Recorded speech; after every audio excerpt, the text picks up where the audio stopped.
네, 안녕하십니까. 끈스클럽 강재훈입니다.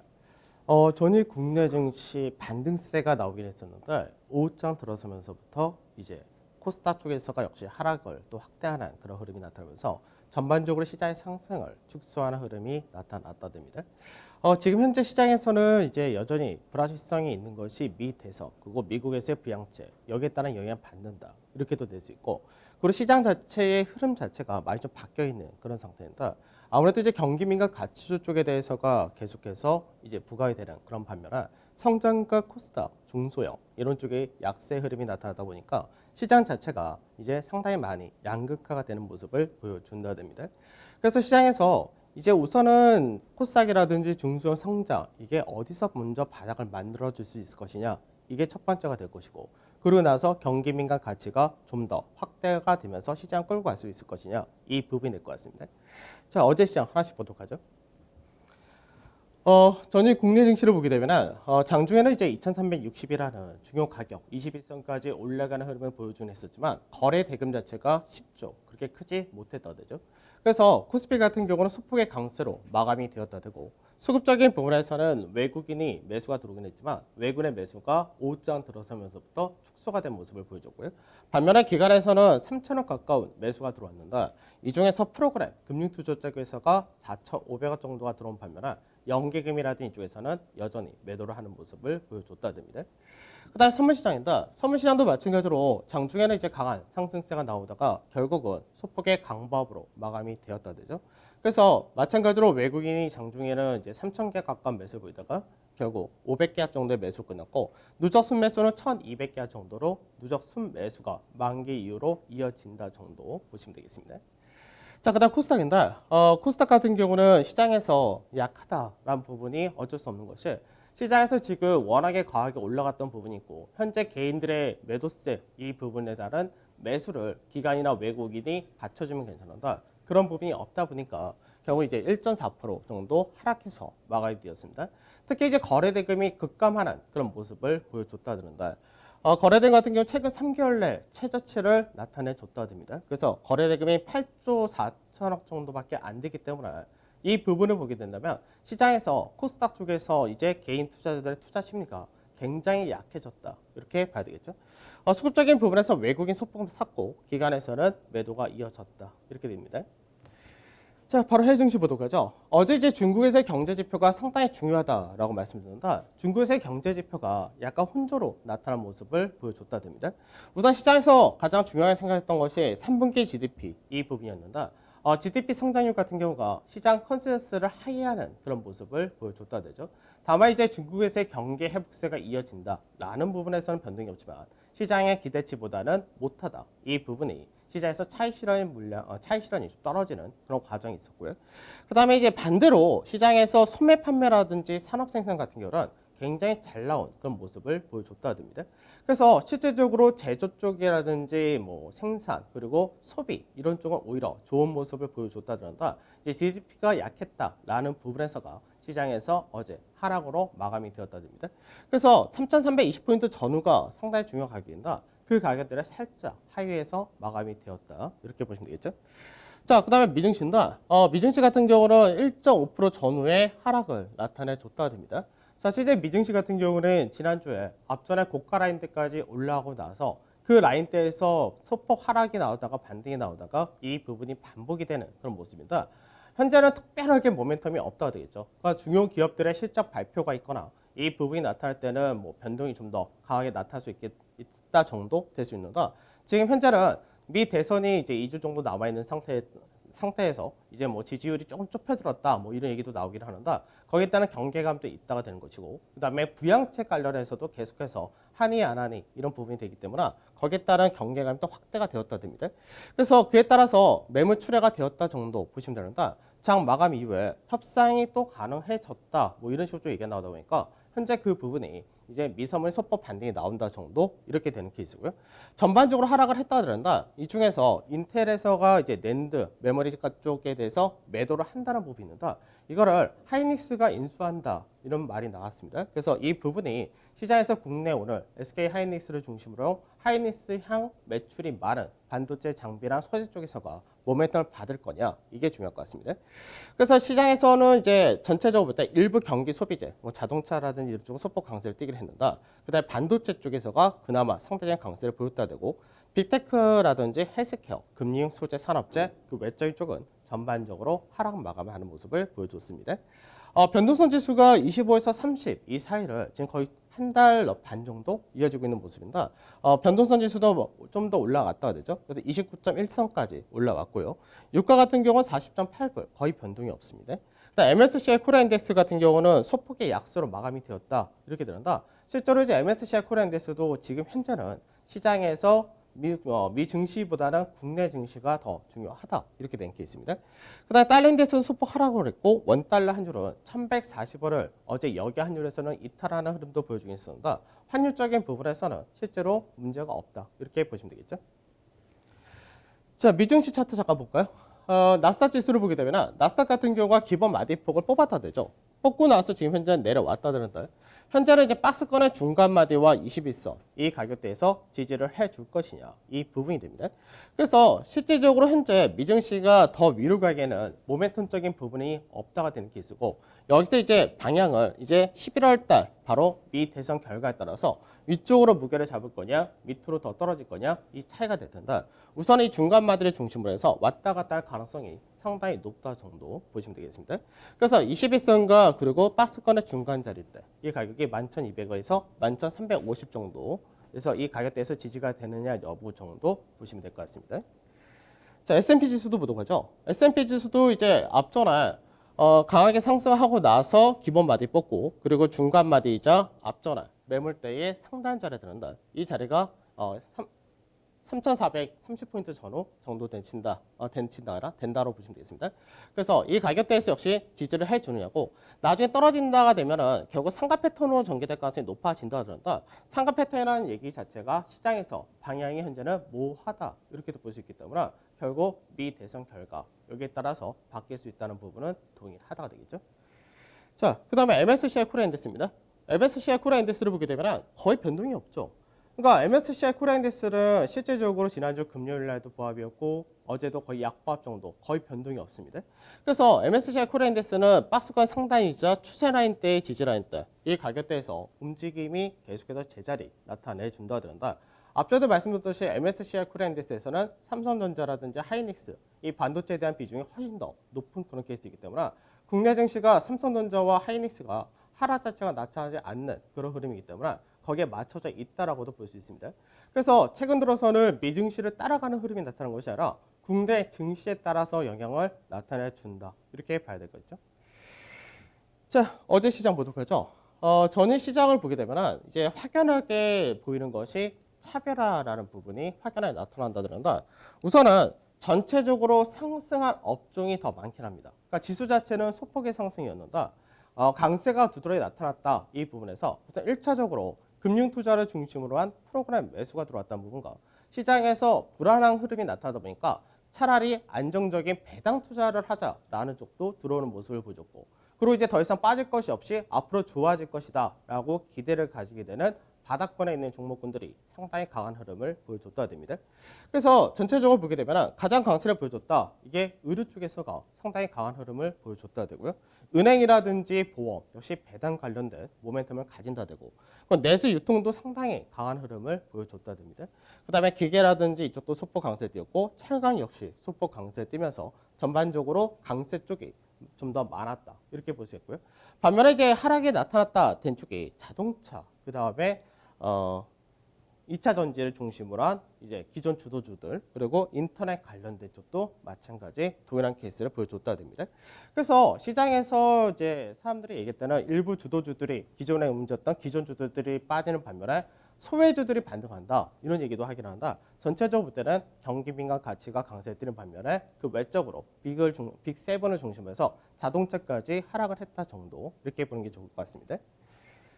자, 수급을 보도록 하죠.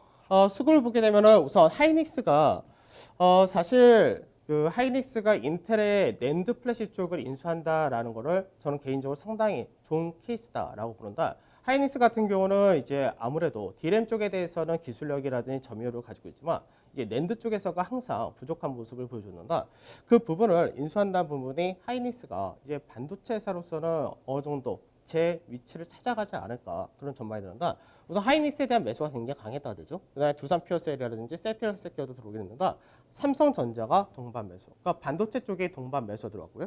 그다음에 KB금융이라든지 그리고 그 외적으로 이제 은행주들 쪽에서도 들어온 모습을 보여줬는데 이제 배당 관련해서도 모멘텀 들어왔고 그다음에 호텔신라라든지 신세계라든지 면세점이라고 보기보다는 내수 유통 쪽이 전반적으로 들어오는 모습을 보여줬다 이렇게 보시면 되겠습니다.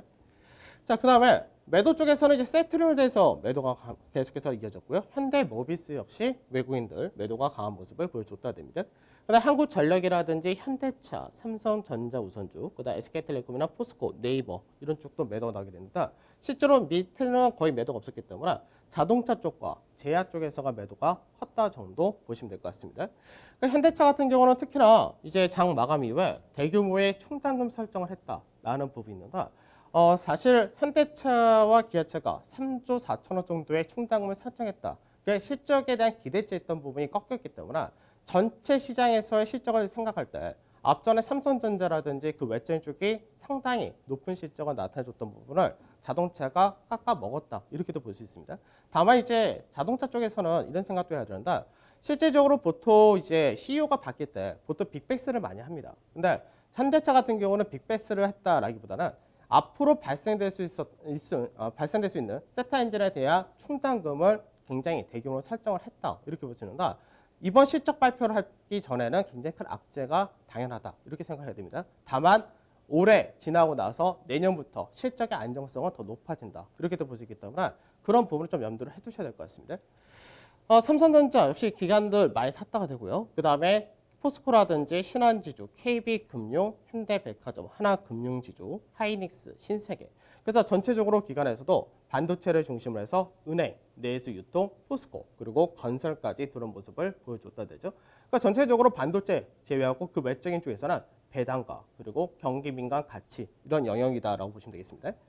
매도는 역시 현대차 가장 많이 매도를 했다 되죠. 그 다음에 LG화학 역시 매도세 이어진다 되고요.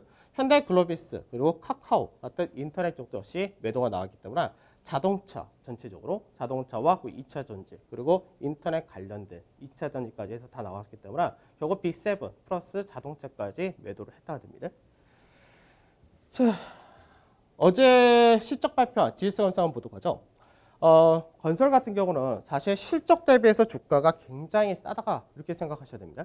그러니까 실적 자체를 보게 되면 이번 3분기 실적 발표한 것이 GS가 2,100억 정도 나왔으니까 컨센서스 1,800억 대비해서 약 14% 정도 상회한 모습을 보여줬다 되죠.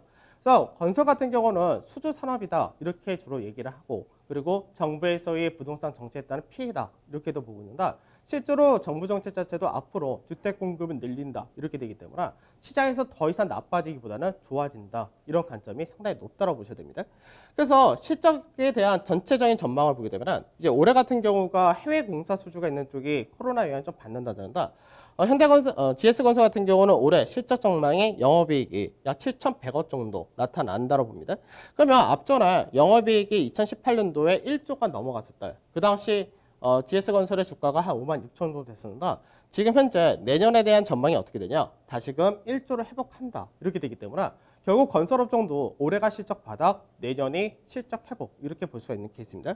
그래서 밸류적인 부분을 볼 때 퍼 같은 경우가 지금 현재는 올해를 기준으로 했다는 5.1%, 그 자산가치 0.5배 이렇게 되기 때문에 실적이 상당히 견조한데도 불구하고 주가는 굉장히 싸다가 되겠죠. 그래서 내년에 대한 실적 기대치가 높아지게 될 경우는 현 주가가 자산가치 0.4배, 실적 퍼로 볼 때는 약 3.1% 정도 되기 때문에 굉장히 싼 업종군이다라고 보시면 되겠습니다. 자, 차트적인 흐름도 한번 보도록 하죠. 차트적인 흐름을 볼까? GS건설 같은 경우는 앞전에 26,000원에서 34,000원짜리 때가 박스권 흐름을 보여줬었다 그러는데 올해 하락을 하고 나서 박스권의 중간마디 약 3만 정도 됩니다. 3만 자리대를 중심으로 해서 왔다 갔다 하다가 이 추세 라인대를 이제 돌파를 했다가 되죠. 그러면 이제 이 25,800원 자리대라는 앞전에 박스권 하단 자리에서 지지를 받는다 정도 될 것이고 이제 반등이 나온다 했을 때는 기본 마디 폭이 열린다 되기 때문에 단기로 볼 때는 3만 원에서 3만 4천 원까지도 열려 있다. 이렇게 보시면 되겠습니다. 자, 그 다음에 어저께 시간이 좀 부족해서 제대로 못했는데 박스권, 종합주가지수 한번 보도록 하죠. 종합주가지수를 볼 때 우리가 이제 박스권의 기본 패턴이 뭐냐면은 처음에 박스권이 만들어지는지는 두 번째 자리까지는 잘 모릅니다. 그리고 그 나서 이제 알게 되는데 첫 번째가 예를 들어 상승을 했다가 조정을 받다가 그 다음에 상승할 때는 N자형 상승이 될지 고가 N자형 하락이 될지 모른다 되죠. 그래서 상단을 만들고 두 번째 하단을 만든다 했을 때 박스권으로 전개된다 이렇게 보는다. 박스권의 돌파 자리가 보통 두 번째는 반반의 확률을 가지고 있고 세 번째가 좀 더 높은 확률을 가진다고 됩니다. 그래서 두 번째 자리대에서 넘어가려고 할 때는 거래량이 상당히 크게 실려줘야지 돌파 지지를 밟고 가는 케이스가 되는 거고 그렇지 않을 경우는 시장에서 한 번 더 중간 마디자리 근처를 받쳐주고 그 다음번에 돌파하는 흐름이 기본의 박스권 패턴이 됩니다. 그럼 현재 종합주가지수를 보게 되면 종합주가지수가 2270포인트가 박스권 하단이 되고 상단이 이제 2430포인트 전후 이렇게 볼 수 있는데 지금 전체적으로 볼 때는 박스권 지금 현재 두 번째 자리까지가 실패가 나왔다 이렇게 된 케이스죠. 그러면은 중간 마디자리 때를 지지를 해주고 그 다음에 넘어가는 그런 과정이 나타나야 된다는 얘기인데 결국 시장에서 이번 주가 숨고르게 하고 다음 주냐 다다음 주냐 이 정도가 된 케이스가 될 수 있기 때문에 결국 어떻게 보면은 미 대선의 결과를 보고 나타날 가능성이 상당히 높다. 이렇게도 볼 수 있습니다. 그래서 중간 마디 가격이 2338에서 2352포인트 이 정도 되기 때문에 이 라인대를 유지를 해주느냐 중요하고 주봉사에서의 그림이기도 하지만 하루나 이틀 정도는 빠졌다 올라와도 상관이 없는 그런 케이스 보시면 되겠습니다. 자, 종합주가지수 일봉상으로 보도록 하죠. 일봉상으로 보게 되면 이제 박스권을 좀 더 확대한다 이렇게도 볼 수 있는데 지금 현재 중간 마디 가격은 동일하다 됩니다. 그럼 여기서 국내 증시 같은 경우는 지금 현재 상당히 오랜 기간 동안에 조정 받고 있는 그런 모습인데 시장에서 앞전에 상승이라는 부분 한번 생각해 보죠. 6월 달에 시장이 한번 상승을 보이다가 크게 한번 빠졌고요. 그리고 나서 8월 13일까지 가파르게 올라갈 때가 상승폭이 20% 정도라는 44거래일 동안에 상승이 나타났다 됩니다. 그러면 강하게 상승하고 난 다음에는 시장에서 항상 가격 조정과 기간 조정, 이 순거래 과정이 필요하다는데 현재는 계속해서 이 구간대에서 가격 조정과 기간 조정이 반복되는 케이스가 박스권이다라고 보시면 되죠. 그래서 날짜 수로 보게 되면 이제 오늘까지가 44거래일이 됩니다. 그래서 실제로 내일이 변곡이 되는데 내일 변곡을 위쪽으로 무게를 실어줄 거냐 아래쪽으로 떨어질 거냐 이 정도 차이다라고 보시면 되겠죠. 자, 대형지수 보도록 하죠. 대형지수 같은 경우는 그림이 약간 다르다라고 말씀드렸는데 상대적으로 8월 달에 고가를 만들고 그 이후에 9월 달에 고가를 만든 것이 중소형과 코스닥이고 대형 같은 경우는 그 부분이 나타나지 못했다 됩니다. 그러다 보니까 박스권이라고 볼 수도 있지만 실제로는 채널 패턴이다라고 말씀드립니다. 채널 패턴의 중간 마디자리 이 가격대에서 지켜지느냐 이 부분은 동일하다가 되는 거고요. 채널 패턴은 오히려 좀 더 괜찮은 케이스인데 왜 그러냐면 채널 패턴은 중간 마디에서 넘어가거나 하단자리 내려갔다 올라가거나 결국은 상단 돌파형이라는 그림이 거의 대부분 나타나기 때문에 채널 패턴이 좀 더 위쪽에 무게가 많이 실린다가 됩니다. 그래서 실질적으로 상승과 조정 볼 때는 주간 기준으로 볼 때는 9주 동안의 상승 그리고 10주 동안의 조정을 받았다 그런다. 그동안 국내 증시에서 워낙에 추석 연휴라든지 이런 연휴들이 있다 보니까 실제로는 이 구간 동안에 거래 대금이라든지 거래량이 작았다. 이렇게 된 케이스죠. 그래서 중간 마디를 회복하고 위로 가느냐 역시 동일한 케이스다라고 보시면 되겠습니다. 그래서 오히려 대형 쪽에서가 상대적인 강세가 나타나는 그런 흐름이 이어진다가 되겠죠. 자, 일간상에서 보게 되면 일간상에서가 이런 케이스가 됩니다. 앞전에 박스권과 다른 거는 박스권보다는 고가가 확실하게 좀 더 낮아졌고 저가가 밑으로 더 떨어졌기 때문에 박스권이라고 얘기하는데 박스권의 중간 마디자리 채널 패턴의 중간 마디자리가 현재 이 가격이기 때문에 추가적으로 약 1% 내외 정도의 가격대를 지켜지느냐 이 부분이 동일하고 상승인수와 조정인수는 아까 코스피 지수 봤던 것과 동일하다라고 보시면 되겠습니다. 자, 코스닥 보도록 하죠. 코스닥이 왜 이게 차이가 나냐면 앞전에 개인 투자자분들이 어떤 마인드냐면 시장이 무너졌습니다. 그리고 나서 동학갭이라는 타이틀을 가지고 시장에서 빠질 때마다 사면 되는 케이스였고 외국인이나 기관이 대규모로 매도한다 하더라도 괜찮아 개인들은 더 신용을 늘리면서 샀던 케이스입니다. 그러다 보니까 시장에서 밀렸을 때 사면 무조건 먹는다는 공식이 성립이 되었는데 그러다 보니까 시장에서 밀린다 될 때 오히려 신용을 가파르게 축소한 것이 아니라 더 늘리는 그런 케이스가 됐던 거죠. 그러다 보니까 전체적으로 앞전에 상승폭이 점점점 줄어드는 모습을 보여주는데 그 상태에서도 다시 갈 거야라는 기대치를 가지고 있었던 거죠. 더군다나 시장에서 매매는 코스닥 종목을 한다 하더라도 지수 자체는 코스피를 중심으로 많이 보시기 때문에 지수가 괜찮으니까 괜찮다는 생각이 결국 신용을 줄이지 않았다가 됩니다. 그러다 보니까 지금 현재는 윗자리에서 만들고 내려왔다가 됐을 때 이 구간대가 약 10% 정도의 손실까지도 현재 지수상으로 보게 되는데 이렇게 되면은 대부분의 신용 같은 경우가 상당히 큰 문제가 발생된다 되죠. 그러다 보니까 시장에서 지금 현재의 장세라든지 성격 자체가 코스닥이라든지 성장주가 부담을 느낄 수밖에 없는 그런 장세다 보니까 오히려 시장에서 조그만 악재도 상당히 변동이 크게 나타난다 됩니다. 그래서 실질적으로 코스닥을 보게 되면 고가를 중심으로 만들었을 때 원년 청산형 패턴이 현재 전개되고 있고 일봉상에서는 역회된 슈도 패턴이 만들어지고 있기 때문에 반등이 나온다 하더라도 강한 반등은 쉽지가 않다가 됩니다. 그래서 밸류까지도 부담을 가지고 있기 때문에 차별화가 굉장히 크다 이렇게 보셔야 되겠죠. 자, 일간 차트도 보도록 하죠. 일간 차트도 앞전에도 말씀드렸듯이 역회된 헤드앤숄더 패턴을 만들었다라고 말씀드렸는데 지금 현재 음봉이 한 7거래 정도 계속해서 이어진다 되죠. 그래서 계속해서 하락을 이어지는 과정에서 반등이 나올 때 반등 거래량이 강하게 실려주면 괜찮다 된다. 지금 현재는 앞전에 반등할 때는 거래량이 작고 하락할 때가 오히려 거래량이 늘었다가 어제 같은 경우는 거의 관망으로 바뀌어버렸기 때문에 시장에서 아주 강한 상승이 나오려면 모멘텀이 필요한다. 그 모멘텀이 현재 특별히 나올 게 없다라는 부분이 상승은 약하고 하락이 큰 케이스가 나타날 수밖에 없다. 이렇게 보셔야 되겠습니다. 그래서 실질적으로 835선이 이제 중요 가격인데 이 가격을 중심으로 위아래가 굉장히 진폭이 큰데 윗자리가 거의 막혔다가 돼버리니까 아래쪽에 대해서 좀 더 떨어질 가능성도 배제할 수 없다가 됩니다. 자, 전체적 투자 전략 보도록 하죠. 미 대선 이제 2주밖에 안 남았는데 일각에서는 경합주에 대해서 트럼프가 많이 회복을 했다라고는 하는데 아직까지 바이든 우위라는 부분은 거의 변동이 없을 것 같습니다. 물론 결과는 뚜껑 열어봐야 하기 때문에 우리가 이제 시장에서 이쪽에 무게를 둔다 이런 관점인 거지 확정이 된 것은 아니다라는 거는 염두를 해둬야 되겠죠. 그다음에 블루웨이브라고 얘기하는 부분은 이제 민주당이 결국 대선과 그리고 의석수까지 상원에서 차지하게 될 경우 정책 집행이 굉장히 가파라질 수 있다. 이런 부분이 되겠죠. 그래서 이 부분은 신흥국을 비롯해서 나머지 이런 모멘텀은 동일하다가 되는 거고요. 중국 같은 경우가 이제 GDP 성장률이 나와서 먼저 올라가면 더 좋았던 그런 케이스인데 GDP 성장률은 생각보다는 약하다. 다만 경기 회복세가 지속된다는 부분 변동이 없고요. 그리고 이제 다음 주가 되면 오중 전해가 있고 그리고 중국도 역시 미국의 대선 결과에 따라서 상당히 모멘텀을 크게 받을 수가 있다가 됩니다. 그래서 대선에 따른 이제 모멘텀이 바이든과 민주당이 잘 찾아야 될 경우 레벨업이 될 가능성이 상당히 높다는 부분은 동일하게 보시면 되겠습니다.